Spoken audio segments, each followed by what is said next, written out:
Good morning par for today's video. Ay maglilipat tayo ng baboy doon sa kabila ka farmers. Na disinfect na natin ka farmers, 1 week na disinfect natin. Ay pwede na nating lipatan. Entro na tayo ka farmers.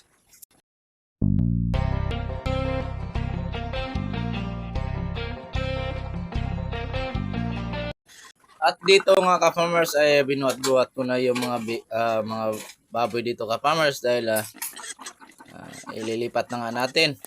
Medyo mabigat na sila ka-farmers dahil 1 month plus na sila ka-farmers. Ayan, hinabol-habol lang namin dito ka-farmers dahil dalawa na lang sila.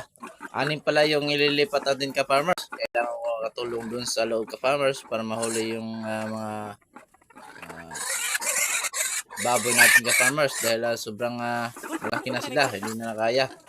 Ayan, dito na ka-farmers ay tapos na tayo ka-farmers. Hanggang dito na lang ka-farmers. Bye-bye!